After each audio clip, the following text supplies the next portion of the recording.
Alors déçu ou pas de Takemichi après cet épisode?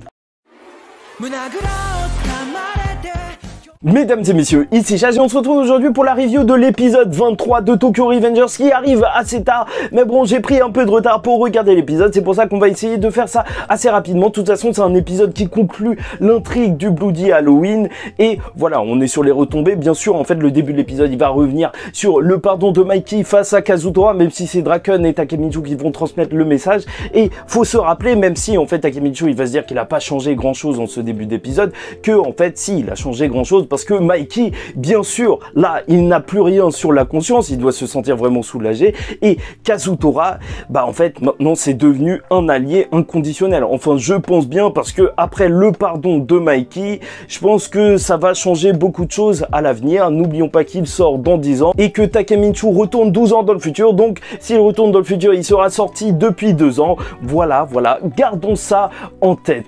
Et Takemichi n'a pas juste changé l'histoire pour les autres, mais il a aussi changé pour lui lors de cet épisode. En fait, on a les retombées directes avec les membres fondateurs du Toman qui vont lui montrer une certaine affection, déjà avec Draken qui va commencer à traîner avec lui et même le ramener chez lui à Shibuya. C'est bien, tu vois, vraiment Tokyo Revengers, ça te fait voyager dans le Japon. Oui, tu vois que bien sûr, il vit à Shibuya, mais en fait, il vit dans une maison close où il a été élevé par des prostituées et tout. Ça explique peut-être pourquoi il semble un peu plus mûr que les autres gens, ou peut-être qu'il est juste complètement zinzin. On lui dit même carrément, pourquoi tu rentres pas assez tard? C'est comme ça que tu vas devenir une racaille. C'est vraiment un monde de zinzin.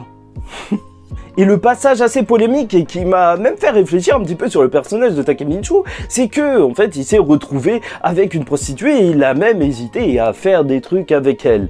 Et à ce moment-là, c'est un petit peu chelou parce que tu te dis que, en fait, toute cette histoire, c'est pour Ina normalement, et donc c'est assez étrange que tu le vois. Certes, normalement il est censé être plus haut et que c'est sûrement un but pour lui de faire un truc avec une fille, mais quand même franchement je sais pas comment dire ça, mais c'est vrai que tout de suite son objectif il semble un petit peu moins sincère entre guillemets. Et je vous avoue que sur ce coup-là, il m'a déçu. Mais en même temps, est-ce que Takemichi, c'est pas le personnage qui est censé te décevoir? Tu vois, qu'il est pas super fort. Et en plus, voilà, il va prendre...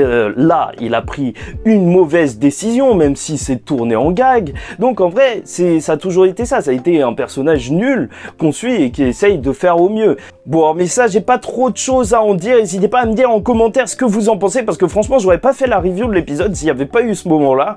Parce que je me dis vraiment que les gens doivent avoir des choses à dire, parce que je me demande vraiment c'est quoi votre avis sur ça. Takemichi qui va avoir une prostituée. Après il y a des gens qui parlaient, j'ai vu du fait que peut-être qu'au Japon c'était mieux accepté et tout de faire des trucs avec quelqu'un avec qui t'avais pas de sentiments, ou une prostituée c'était autre chose que de tromper ton partenaire. Mais bon, ça c'est chelou, je sais vraiment pas quoi en penser. Enfin pour moi quand même il est décevant. Il est décevant, voilà, n'hésitez pas à me dire ce que vous en pensez en commentaire. Bien sûr, après, il va se retrouver dans la chambre de Draken et ce sera l'occasion pour nous de voir toutes les photos qu'il a accrochées et donc à quel point il tient à tous les membres du Toman, et il remercie Takemichi sincèrement parce que, en fait, face à la mort de Baji, même lui a eu des envies de meurtre face à Kazutora et c'est pour ça qu'il n'aurait même pas réussi à empêcher Mikey, mais maintenant, il remercie. L'occasion aussi pour Takemichi de marquer la photo de Emma, comme quoi il y tient. Et c'est vrai que par la suite, après, quand t'es juste après sur la scène où t'as Mikey et Emma qui sont en train de se faire un câlin, bah t'es en train de te dire que wouh, il se passe des trucs vraiment chauds. Et ça part sur une scène de détective et tout avec Ina.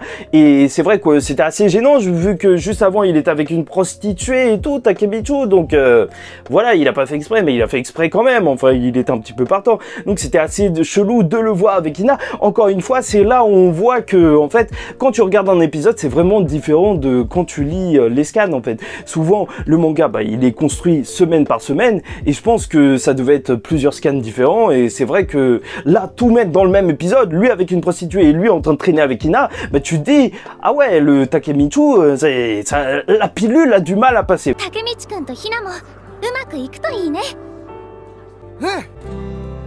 Et 2 minutes plus tôt dans un bordel. Bon, de toute façon, c'est une détective totalement pourrie puisque elle savait déjà la réalité. Ça fait plaisir de voir Naoto qui agit, même s'il est petit et qui fait juste parler. Oui, j'ai oublié de le mentionner, mais c'est vrai qu'il y a aussi Yamagishi qui va les rejoindre, même si c'est une rencontre assez fortuite. Mais il faut avouer que c'est assez cool de voir le groupe de potes initial de Takemichi, parce que faut rappeler qu'il est encore au collège et que même toute cette histoire, elle a commencé quand même avec son groupe de potes qui l'a quitté. Et je pense que vraiment, ses potes, ils peuvent jouer un rôle central. Déjà, ils ont aidé lors du sauvetage de Draken, et un jour, tu vois, s'il a une division ou un truc comme ça, j'aimerais les voir avec lui. Et on découvrira que Mikey et Emma sont frères et sœurs, de la même mère mais pas du même père. Et c'est vrai que ça, par contre, c'est assez intéressant, parce que bien sûr, en fait, tu vois que Draken, il est lié toujours à Emma, mais vu que Mikey est lui aussi lié à Emma, ça fait que c'est un personnage qui est vraiment central pour l'intrigue. En fait, c'est vraiment un personnage qui pourrait devenir moteur. Je ne sais pas de quelle manière, mais s'il lui arrive un truc ou si elle demande un truc, c'est vrai que c'est un personnage qui est au centre de tout. L'épisode va se terminer par un appel de Mitsuya, et tu vois aussi qu'il y a Peiyan qui va venir accueillir Takemichi à son collège avec sa chemise que je trouve franchement cool, même s'il se moque un petit peu de cette chemise pendant l'épisode. Tu vois que lui, en vrai, il dirige le club de couture, ce qui semble assez étrange, mais en même temps, vu que c'est lui qui fait les costumes du Toman, enfin, il a fait les premiers costumes du Toman pour les fondateurs du Toman, bah, ça semble assez logique. D'un autre côté, tu vois qu'il arrive à concilier sa vie de délinquant et sa vie d'étudiant, et il va faire donc un costume pour Takemichi. Et ça, c'est assez symbolique en soi, parce que voilà, s'il en a fait que pour les fondateurs du Toman, en faire un pour Takemichi, ça montre aussi que Takemichi, lui aussi, il fait partie un petit peu de ce socle du Toman à partir de maintenant. En plus, il est dans sa division. C'est donc son entrée officielle à l'intérieur du Toman, maintenant qu'il a son propre uniforme. Et c'est vrai que, voilà, maintenant, il est reconnu par les anciens du Toman. Et bien sûr, il y aura la réunion la nuit et tout. Toujours, en fait, ces moments, en fait, de réunion, toujours au même endroit, comme ça donne vraiment une aura à leur réunion du Toman. Et l'épisode va se terminer sur ce truc assez choquant de voir Hanma arriver aux côtés de Mikey et aussi Shifuyu. Qu'est-ce qui s'est passé? Est-ce qu'il y a eu un accord? Est-ce qu'il va y avoir quand même la fusion du Valhalla avec le Toman? Est-ce que le Toman va absorber le Valhalla? C'est assez mystérieux pour l'instant. J'ai très hâte de voir ce qui va se passer la semaine prochaine, parce que c'est bizarre, c'est bizarre. Je ne sais pas trop quoi on pensait. Bon, bref, j'espère que vous avez apprécié cette review avec beaucoup de retard. N'hésitez pas à liker ou disliker la vidéo si ça ne vous a pas plu. Commentez, donnez-moi votre avis sur la trahison de Takemichi, et abonnez-vous si vous n'êtes pas abonné. En tout cas, pour nous, bah, tout se passe bien. On retrouve Tokyo Revengers dans quelques jours, et je vous dis ciao tout le monde, et surtout faites attention à vous et paix sur vous.